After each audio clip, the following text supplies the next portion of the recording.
Welcome to part 2 of this week's podcast. So, walk me through this. The third visit, he ascends to heaven as before. I ponder, and then I hear it's morning. Okay. My interviews have occupied the entire night. Great. So then he goes out to work. I think it's the idea of somebody looks at him and says, "You're no use today," right? Like angel hangover. Yeah. I wonder if this happens sometimes with them. You know, it happens with my kids. It's your turn to do the dishes, and he's, "Oh, I'm so tired," right? And go. You're no use today. He's hopping a fence and hits the ground, looks up, and lo and behold, Moroni's back. Now, is it this point where he says, "Why didn't you tell your father?" And he says, "I feared he would not believe me." Yes, but he ends up telling him. He then related to me all that he related to me the previous night and commanded me to go to my father and tell him of the vision and commandments which I had received. I obeyed. I returned to my father, told him the whole thing. He said it was of God, told me to go. He gets a second wind, and he heads over to the Hill Cumorah, right? Now, how far away is this from his house? It's about 3 miles. So he's exhausted. Now go on a 3-mile hike. Mm-hmm. Yeah. What's going through his mind? It's going to take 45 minutes to walk over. What's he thinking? He's been told about these gold plates, but you can imagine like the kind of practical things that he may have been burdened with. Like, how do we pay for the farm? His father is struggling to provide, but also trying to provide. And so what's happening contextually in their life is economic struggle. The angel warns him even before it happens. You're going to want to steal those plates. He tells him before, you're going to want to sell them. You're going to want to sell them. You're going to want to be able to have that money to provide for your family, but also maybe get some extra money. We want him to be perfect. He's like, this is the probationary period. He's not very good at this yet. And so he's finding boundaries. Like, think about how relevant this boundary is. You have a set of plates that clearly could represent income and money, but God is turning those plates into a sacred item by saying, this isn't for money. This is religious. You need to see this as a sacred item. And until you see it as a sacred item, they'll stay in the ground. To me, this is also a very human thing. Do you care more about God or do you care more about money? Well, even though the motive was to help his family, maybe, we were struggling with poverty. We're digging up stumps, So the first visit, he goes and he sees him, and Moroni's like, "Nope. Yeah. I'll see you in a year." It has to do with age and maturity. It has to do with experiences that push forward change. Yeah, he's still working, and they're still struggling to pay rent. Alvin dies, which is excruciating. It's a major event for the family, right? Alvin dies, which is a security of Joseph and the rest of the family. Okay. Alvin is one of the main breadwinners within the family, which is fairly normal when you have like the idea of an apprentice and a journeyman, and Alvin is very productive here. And so there's this deep struggle, absolute deep struggle that happens right after he has the first visit. What a fascinating idea. We think the dark times come before the visitation, right? And here we learn another pattern, that you have these incredible spiritual experiences, and then, man, it can go dark. Publicly too, people are calling foul. And so the family too is having this public struggle with Alvin's death, and a very personal struggle with Alvin's death. And you can't underestimate the death of Alvin. On January 21st of 1836, Joseph Smith has this vision, and Alvin's in it. He's still struggling with that Alvin was never baptized, right? And Alvin, in this vision, he realizes he's in the celestial kingdom anyways. And there's this representation of inclusiveness, which goes back to this same stuff we've been talking about with Moroni. And you see that Alvin is going to make it. Like, he's thinking about Alvin until the day he dies. This is one of the most traumatic and important events of Joseph Smith's religious life, not just family life, religious life. Yeah, Steve Harper said he worships his older brother. Okay, what do we know about that second visit to the Hill. He's now 19. The second annual visit, he comes, and then near after that. So you have these times like November, right after September, there's always something that happens because there's another shift. 1823 is the first visit, and then the first annual visit is 1824. This is that point, in Joseph Smith history, it says, and the angel added a caution to me, telling me that Satan would try to tempt me in consequence of the indigent circumstances of my father's family to get the plates for the purpose of getting rich. So you have the death of Alvin, which is an economic problem. You have the next year where the angel adds to what he was saying to him and says, you're going to want to steal the plates. And he actually does try to steal the plates. And his dad is putting a lot of pressure on him on this first anniversary, right? You got to get him this year. You got to get him this time. Yes. So you have pressures all around. And he comes home without him. You can imagine some disappointment. Like, we don't know a ton about all of these years. Some of these things we're estimating when they happen. But in the next year, 1825, this is the year that he goes south with Josiah Stoll and his father. And they're going to try to find silver in Pennsylvania. It's like 100 miles away. So he goes down there to work for him. And he says, he basically tells the man, Josiah Stoll, this is not going to work. And who knows how much digging they do, but they're looking for that buried silver. They're looking for silver to make money. And what it looks like is kind of a joint stock agreement. So they have diggers, and they have Joseph, who's supposed to find it, and Josiah Stoll, who's going to fund it.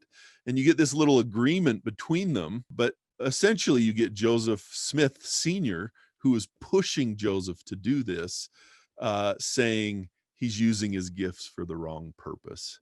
And so you get Joseph Smith Sr. saying, this seems to be a notion and a point at which Joseph gets another one of those steps of maturity and boundary making, where he sees what positive boundaries are and negative boundaries are. And he separates his religious gifts from that which may be secular economic gifts. And he is closer to becoming a prophet than he was before. He's closer to what Moroni's hoping for.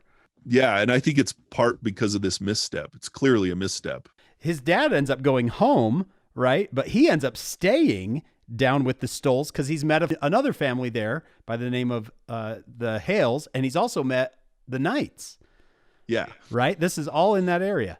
Yeah, so Joseph Knight hires him to do some work, disassociated with the Stoll work, but just some manual labor. Josiah Stoll sets him up to stay at the Hales' house in Harmony. So he's staying with the Hales, and 3 months later, he meets Emma, and they feel like they're soulmates. The Hales are very religious. These are very good Methodist people. Now, the issue you have here, though, is Isaac Hale doesn't want them to get married. He sees Joseph as a problem. And so he says, you can't get married, and they elope. They go off, they get married, and they move back up to Palmyra. This is just so real to me. This is so human. The father-in-law who doesn't like the boyfriend, right? And you've got Josiah Stoll and the Knights who are kind of helping him court Emma, right? They're saying, yes, yeah, you can borrow my wagon. Yeah, I'll support you. Joseph Knight Sr. is highly supportive from the beginning. He sees in Joseph something that's remarkable. Now, Joseph Knight Sr. is one of these people like Steve Harper wrote this article about those who join the church, and he published it in a very high academic journal. But it's essentially asking what kind of people were interested in Joseph Smith's religion. And he looks at all of the different people who join. Those early joiners? Yeah. And so you look at people like Joseph Knight Sr., who is educated, has money, is very responsible, very religious. Martin Harris is a similar kind of person. You think about the Whitmers. The Whitmers are these Lutherans, right? They're Reformed Lutherans, and their parents, like David Whitmer Sr., his first language is German. They're highly educated. They're smart. They're determined. They're a major part of society. W.W. Phelps is one of the most famous newspapermen. And so you get these people these aren't dupes who are seeing the prophetic nature of this young man, Joseph Smith. These are people who are smart, who know the Bible, who understand the concept of restorationism.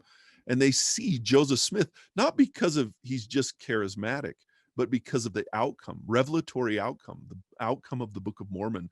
These are people who are willing to put their own social status on the line and participate in this early church. Thank you for saying that. I love that idea. These weren't gullible, uneducated fools. The people that joined, and the way you put it, they must have seen the fruits. It was, look at what this has produced. Yeah. And that helps my testimony. These were not idiots. They were smart people. David Whitmer meets Joseph and he's like, whatever, this guy's crazy, right? And then David Whitmer meets the money diggers Joseph Smith knows, and they take him to the hill. David Whitmer writes this in his own book. They took me to the Hill Cumorah, and they showed me the stone box that the plates were placed within. Like, these are people who are making extra effort. They're not just being duped. Like, he actually went to the hill. He's like, he found it on the hill. There must be a hole. He goes up to the hill and he finds this stone box that's cut out. And he's like, what? And that's his first notion of, okay, I'm going to take this seriously. Because before, he did not take it seriously. And so you have him associating himself with a teacher, Oliver Cowdery, and you get this notion of this boy prophet with no confidence in what he's doing, exuding something that draws the attention of people who love God and are educated, good, outstanding citizens. And that's where you get the Lord is raising up friends. So in 1826, he goes back. He's already met Emma, but he comes back from Pennsylvania just for the visit. Is this where he's told, this is it? This is your last year. If you're not ready by 1827, next year, we'll go find someone else. Yeah, this is sort of the Mendoza line, that line in the sand that says it's either this or that. Like, you're going to walk away or you're going to do it right. What's remarkable about that is he's had all of these experiences and he is pretty ready. But the last sort of straw was to marry Emma. Even the association with the Hale family, which was really positive, they're good people. And the association with Joseph Knight, they are very good people. Back to the hill in September of 1827. Does he know he's going to get him?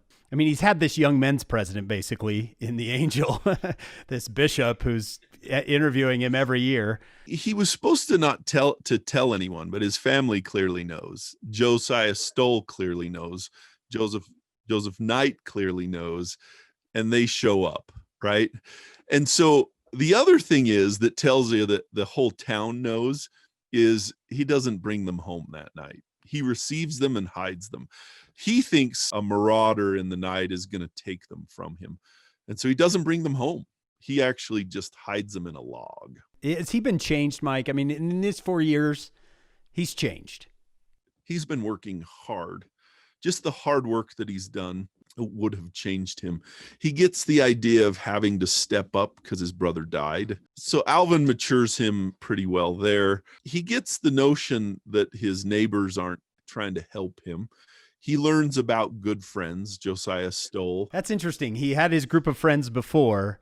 He gets a new group of friends, and I think he realizes, man, those weren't the greatest influences.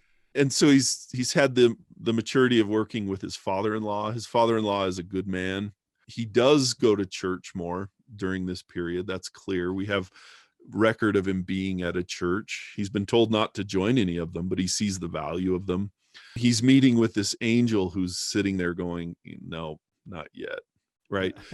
Just the rejection each year of the angel probably matured him. There's a huge change after 1826 when he realizes we're not just joking around. The gifts that he has, he realizes they are gifts to bring forth the restoration and follow God. They're religious and not secular.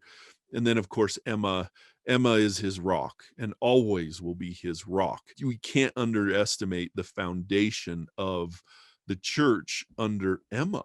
Emma is always there. By the first months of when the church is established, DNC 25, she feels like she's like, I don't get to see angels, but I'm doing all the work.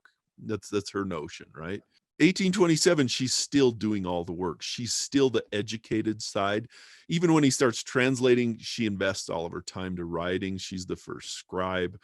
You can't underestimate how the church was founded by a woman. Like, if you don't understand that, you don't understand how this shared responsibility is on the shoulders of men and women from the beginning. I'm glad you pointed that out. And I'm also trying to think of how in their courtship he told Emma, well, this is what's been happening to me. I had a hard enough time convincing my wife, but I didn't have a story like that either. They're so human and it's so real. I mean, just the fact that they elope and move to New York, that's got to break her dad's heart. Isaac Hill shows absolute poise through all of this. We throw him under the bus, but they eventually go back down there and he gives them a farm, a well-developed house that his other son used to live in. He's a very good man. It's clear that he's struggling with this, and unfortunately it doesn't work out. If they had joined the church, and we would have tied the bow knot of that story, but I would argue that Isaac Hill helps shape Joseph as a good person, not as a bad person. Ooh, I really like that. I really like that, Mike. One of the things I love to tell my college students is, because they're such procrastinators, the day before, he's looking for a box to put him in. And it always makes me laugh, because it's like, you had 4 years and it's the day before that you're like, oh no, I better have something to put him in. And my college students always relate. They're like, I've had all semester and it's the day before where I'm like, I got to do this. He's so real and so human. So he takes Emma to the Hill that night, right? Yeah. He takes Joseph Knight Sr.'s wagon and they go, which tells you their intentions were to take the plates home. Well, if you look at the historical record, the most secular Palmyrans still thought the plates were real. They thought they were so real they were going to steal them. But this is one of those investments, like you don't just take the wagon. You don't like borrow your friend's wagon without telling him, right? Especially a mature gentleman like Joseph Right. Knight. Unless there's real plates to pick up. You're going to risk a consequence. We estimate the plates, what is it, 67, 70 pounds? What have I heard? Given the accounts, anywhere from 40 to 60 pounds is the estimate. They go up to that hill and he gets them, and he likely hears something. And so he hides them. He doesn't bring them back down to Emma, but he does have to move this stone. And the stone, like, this is an archaeological piece of evidence, the actual box that's there. And it's almost 40 years after this that there's still evidence of that box that came from the hill. So Stevenson, who is a Salt Lake City newspaperman, he comes back to Palmyra and he goes to the owner of the hill and he says, well, we have all this record of people seeing the box in the past decades. Can I see the box? And at that time, all of the trees had been taken down and he had gone over it with a machine, and you could plant crops on the hill. Yeah, he totally plowed it over. And he's like, sorry, I plowed it over. So he ends up staying with the guy and becomes friend with the guy. And the owner of the hill says, well, the box is still there.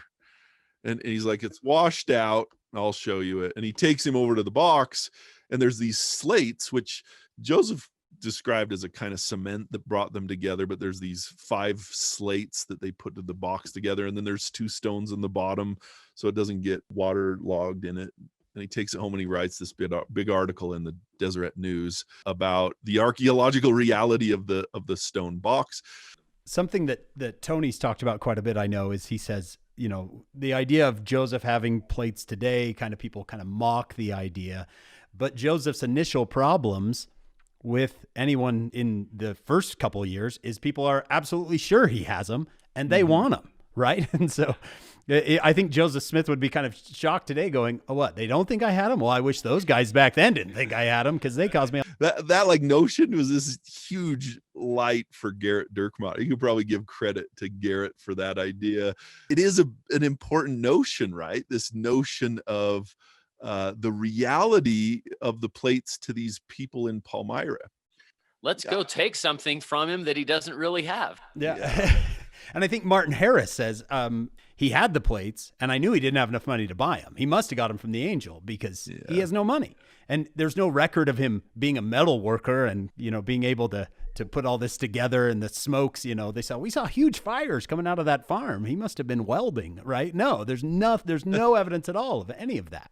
But at the same time, I notice in my classes at BYU, like, we want to emphasize the materiality of the plates. And if the plates are real, then the Book of Mormon is real. I actually think God was trying to do something different than that notion. If the plates are real, the Book of Mormon is real. This is a kind of an assumption that isn't actually a good assumption. The Book of Mormon is true if it's true.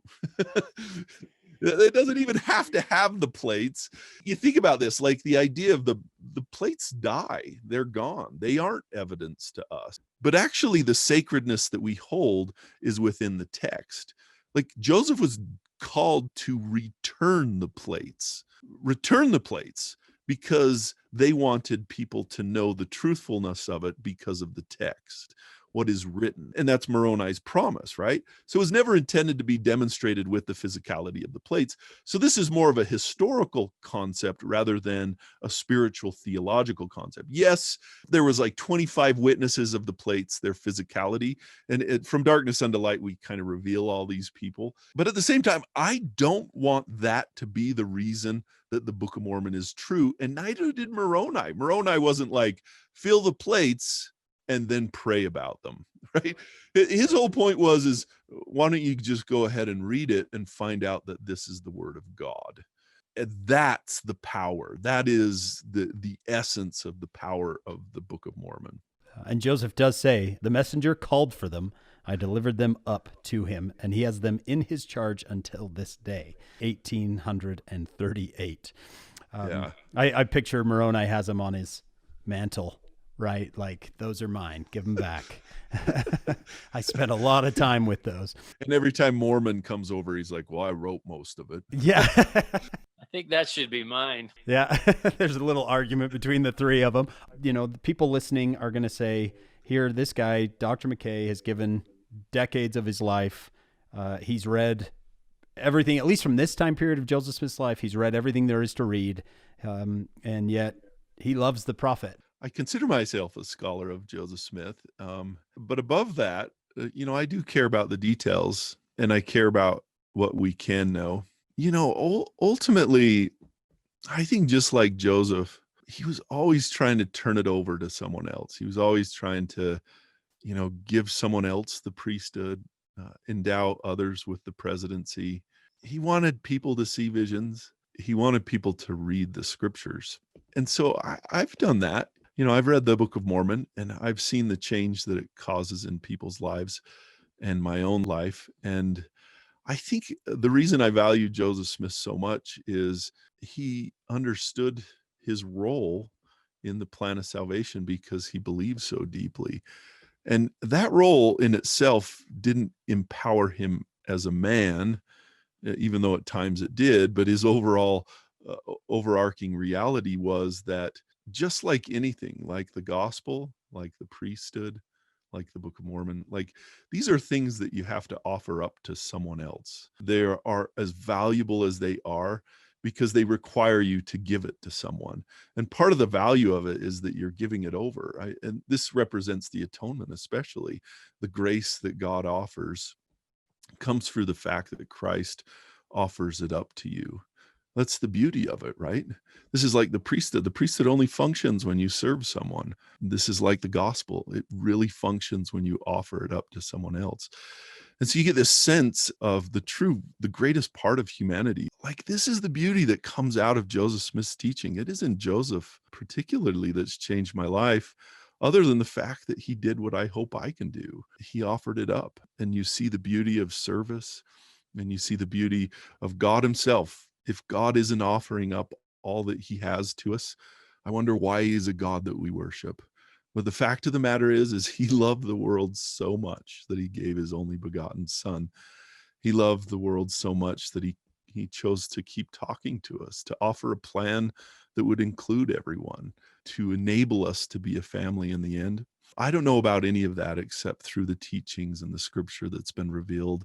And Joseph Smith did a lot of that. So, and he also gave this model for it to continue today. And so this has created stability and hope and love and compassion in my own life. And I imagine that's what has made my life so satisfying. And it's something that I'll always cherish. Thank you so much, Mike. That was inspiring, and you opened up some new ways of thinking of things that I think will bless a lot of people. Yeah, so do I. I'm just so impressed. We dive deep, and we're getting to know Joseph Smith.